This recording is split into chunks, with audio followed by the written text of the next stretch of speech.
I'm Steven, and I've failed more than anybody you know. I have a son with Down syndrome. I have a son with autism. At 33, I became the vice president for a billion-dollar company. I made a lot of money. But at the height of my career, I became a full-blown meth addict. I lost everything. I'm homeless on the streets right now, but determined to rebuild. All I want to do is use my life to help others. This is the greatest success story of all time unfolding right here. So one thing I keep coming back to, I keep thinking about what I want to do. And I know that in choosing kind of which direction to go to for a job, a career, a business, you want to pick something that you either love and are totally passionate about, or something that you can't stand and you hate beyond belief to make it better. You don't want to go anywhere in between. You want to pick one or the other. You want to go either totally passionate about or total hatred. One of the two.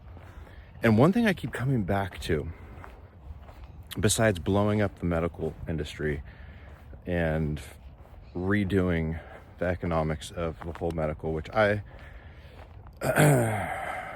would be really, really good at doing part of that, but I would need a on squad of people who had different connections than me. So aside from that, I keep coming back to building homes, but not just any homes. We have such a crisis, in California, home costs, and it's not such a crisis, really. It is kind of is a crisis, especially with interest rates going up. It's always a crisis. But here's the thing. We build homes so stupid in the United States, and I don't know, probably everywhere, but it makes no sense. It makes no sense that we build homes on site. We have workers coming out on site and we build homes on site, for the most part, a lot of custom homes, but even homes that you buy from a builder, they can be very customized when you buy them, and you're going in and they're building these things, and you've got a whole freaking crew of people who drive their big old F-250s on site every single day, waste all that. It's just so freaking inefficient. We don't build cars in your driveway. Who builds new cars in your driveway? Nobody does that. Nobody, in fact, builds anything like we build houses. It makes no sense. Now, see, I'm an economics guy. I'm a business guy at heart. And I have done quite a few groundbreaking things at large companies. And when I look at things like this, I can immediately say, and a lot of people can, they see the same thing. Well, it's just not practical to build homes in a warehouse. They have manufactured homes, but see, those are different, because manufactured homes, they're not the same. It's not the same asset. It's depreciated differently. It's a different ballgame. But what if we could manufacture homes in a warehouse and stand them up on site, and they would be built and sold just like every other home, not a manufactured home, because it was built and put together on site. But the walls and all of the intricacies of building that thing, for the most part, was put together in a warehouse at a station, and we ship walls out and we stand them up on site and we put it together, and it gets inspected just like any other house. There's no reason why. They don't need to know where you build it. But see, the problem with that kind of a home builder is everybody wants a different house. Everybody wants different options, and that's just going to create a big problem. Well, not my idea. It doesn't create a problem with my idea, because see, what I want to do is I want to design one house that looks like a barn dominium, if you've seen it. It's a nice looking house, but it's not super big. It's got exterior structure and it's got interior structure. And you could build them in a warehouse. I mean, think about it. You could do the electrical inside the walls in a warehouse. You just run like 18 inches off the ground. You run your electrical and they plug in like an RV plugs in. And you could plug all the walls together. And then you've got HVAC 18 inches from the ceiling and it all plugs together going across. I mean, there's just so, I mean, you could get so much work done. I mean, it just makes so much more sense. Why does it make more sense? Because we build everything else on planet Earth the same way except for homes. So why doesn't it work for homes? Well, it would work for homes. So this is what I want to do. See, I found a lot. I've been looking at it for a long time, and they've been trying to sell it, and they just decreased it, like cut the price in half, because I don't know why. But anyways, it's like $110,000. It's in a place called Copperopolis in California, and it's on the water. It's one of the only lakes in California that you can actually own a home on the water, put a boat dock in the lake, and put a ski boat on it and like go skiing out of your backyard. Like, there's not very many places in California you can do this. Well, this is one of them. And the two houses right next to it, one of them's for sale and it's selling for like $900,000. And the other one next to it, Zillow says it's worth, in the Zestimate, like $850,000 or something like that. And the lot is like $100,000. Well, it's really expensive to build stuff in California. So, but that's a big swing.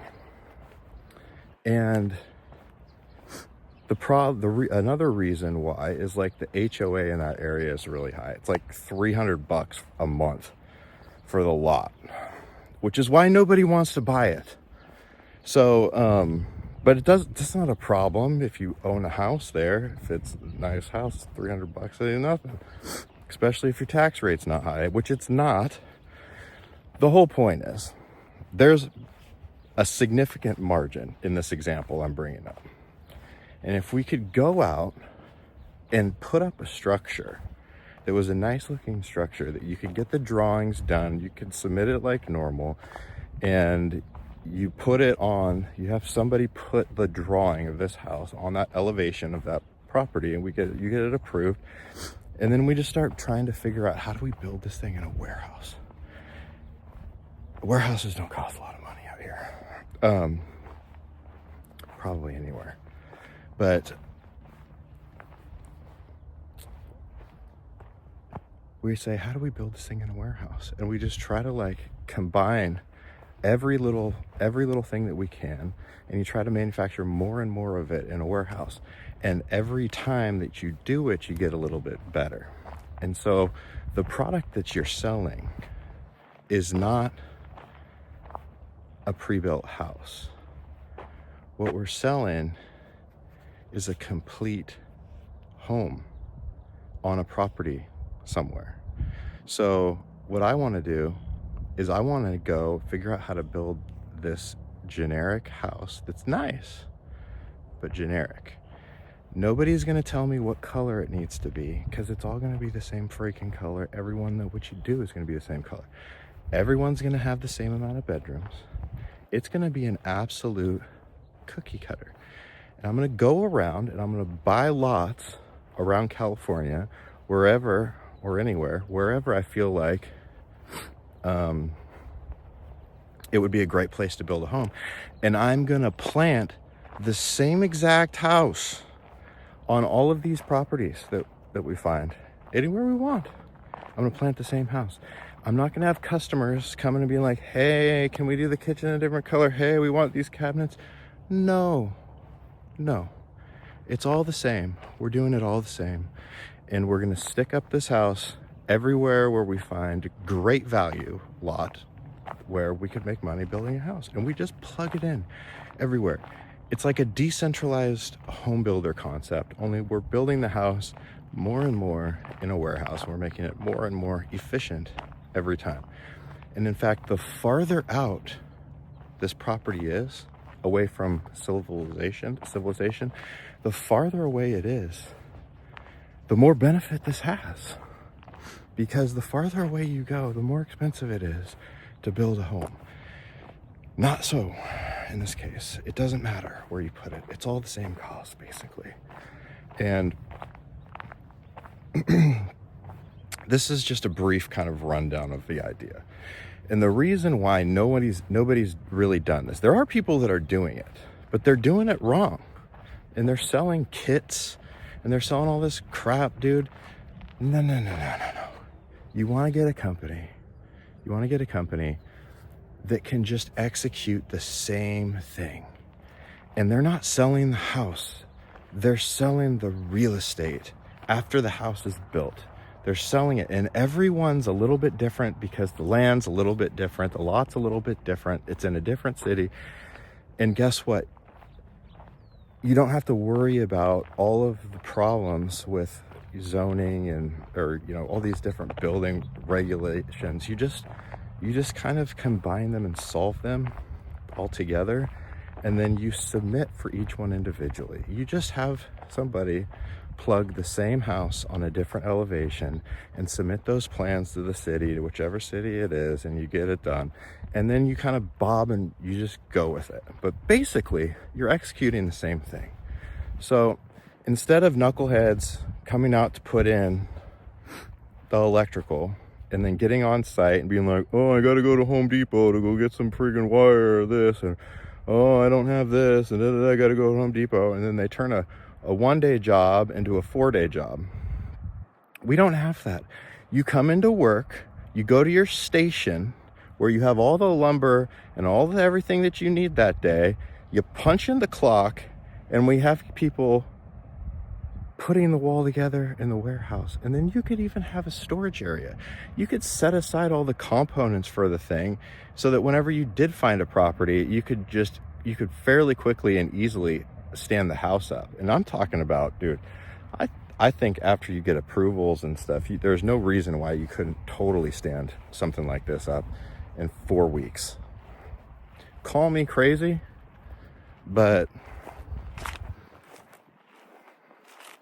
one thing that we do in the United States really well, and we've been doing better and better, is making a job take a really long time. And there's no reason why building a home needs to take a year or 6 months. Not anymore. Not if you do it like this. So that's my thought. And it would totally work. It would totally work. And that's something I'm passionate about. I would love to do that, dude. It'd be so awesome. It would be so awesome. And you can expand. But the thing is, you're not dealing with customers. You're not dealing with customers. You're selling the end product on the real estate market as a new home everywhere you go. So anyways, I keep coming back to that idea. There's a million reasons why you could do this. Think about this. My bus had something that they call, what do they call it? Well, it's hydronic heating is what it is. I don't know what the system's called. Aqua hot.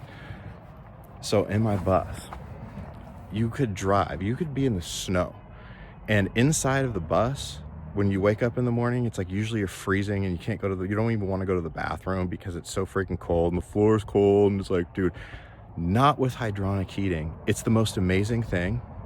And nobody's experienced this. Like, I didn't even have no idea what hydronic heating was. This is a thing, like in big apartments, like in New York and stuff, they use hydronic heating. Like my church, hey, back here. My church uses hydronic heating.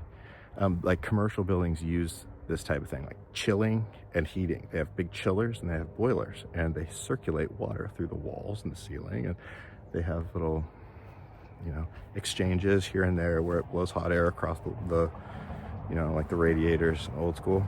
But if you do it differently, it is the best type of heating imaginable. It could be snowing outside and you won't even want to wear socks inside. You won't need gloves. You don't need a sweatshirt.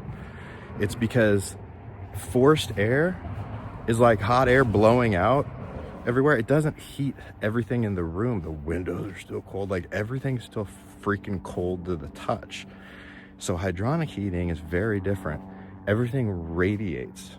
Like, all of the objects in the room, the walls, the floor, it just radiates heat, which is a totally different kind of heat.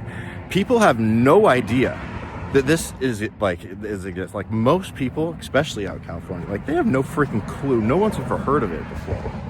It's not a new concept, but it's extremely expensive, and that's why it's in no houses. You can't cost effectively put it into any house unless you're doing it at a new build, and whoever's building it it's got to be a custom home, and the person who wants it has got to really want it, because it's really freaking expensive to do. But if you're building it in a warehouse, it doesn't cost you a damn thing. And so you could upscale the piss out of these houses, and they could be really nice. Get back here. They could be really nice. Really nice. So not even a low scale house. This could be an upscale house that's manufactured in a warehouse. Like, the sky is the limit.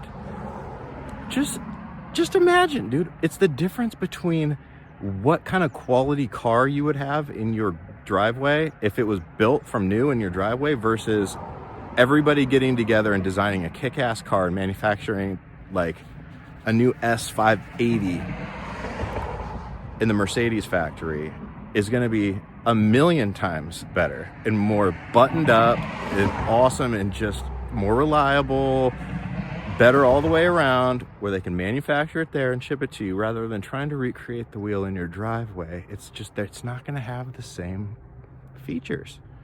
So this is not just a cost-saving idea. This is a freaking use your freaking head. Home building is the only thing that we build like this, stupid, on site in your driveway. Why would you build a house in your driveway from scratch when you need a new house? No, makes no freaking sense. Somebody's gonna do this, and it would be great if it was me and you. We can totally figure this out. See, this is the kind of stuff I love doing. This is the stuff that gets me excited. I'm not gonna go work at McDonald's or Home Depot. I wanna change the freaking world. I wanna change the freaking world. And this is a no-brainer. In 10, 15 years, everybody who's watching this is gonna look back and be like, oh yeah, I remember when that stupid homeless guy was saying, why do we build houses in our driveway? And then one day, houses aren't going to be built like this anymore. They're going to be built more cost effectively in warehouses, and hopefully I'm the guy who does it. One thing I should say for those of you that listen to this and be like, well, they're already doing that stuff. No, they're not. No, they're not. You think they are, but they're not. They're not doing it right. There's a million companies that have been funded millions and hundreds of millions of dollars to like box it. All these companies, dude, they don't put these things anywhere. Why? Because they're running into regulatory issues everywhere they go. Here's the other thing. I've just been going kind of back and forth between California and Texas. There's a huge difference that I've been noticing. So in Texas, they have like steel buildings everywhere. And steel buildings are dirt cheap. And they operate businesses out of steel buildings. They operate all this stuff. Like, that doesn't fly in California. So everybody who's hearing this that's not from California, you can't just go build these cheap structures in California. There's no real solution for it, which is why this would be awesome, because there's no real difference in between a home built on site and this home built in the warehouse. Just the only difference is it's the same thing that's going to be put up in the warehouse versus home. It's going to have the same quality, as a build on site house. It's going to be inspected the same way as a build on site house, and it's just not the case with the other type of homes these days. So that's the main difference too. So when you're in California, like, it's really expensive to build stuff because the quality of the structures, there's no comparison. There's no comparison. This wouldn't fly as well, nearly as well in Texas or anything like that. But in this state and in neighboring states, I mean, there's a lot of states, but I would just say my main call out is in traveling and looking around and thinking about this over the last while and seeing how things are built in Texas and versus California. It's very different. It's very different. And another thing I would say is I wouldn't even we might not even need to build the walls in a warehouse. Like, think about this. Think about just doing tilt ups like they tilt up these new Amazon warehouses. They just tilt them up. They're 1 million square feet. And in one day they stand up. Like, you will be driving out and you will see nothing but a prepared pad of land for as far as the eye can see. And then the next day you drive by and there's a freaking warehouse there. Like, that's no joke. They tilt up warehouses, 1 million square foot warehouses. They tilt them up in like a day. It's crazy. Why don't we build residential the same way? It makes no freaking sense. So think how awesome it would be if you could literally go out on site, have your foundation poured, but then you pour the walls of your house on the ground. You let it cure, and then you tilt up the walls on site, and you just make concrete walls. Concrete's a great building material. And dude, that would be freaking so cheap, and that would be awesome. You just tilt them up with a crane, you just lift them freaking up, and then you fasten them together. They do commercial warehouse like this. They've been doing it for decades. So how do I know? Because my company built one in Sacramento in California. It cost $60 million to build this warehouse. It was probably more like $100 million by the time it got done. But most of the expenses is in the permitting and preparing it, the ground, and then the racking. The racking is like by far the biggest expense of building a warehouse. The actual structure itself is peanuts. Why can't we build residential like that? Just saying.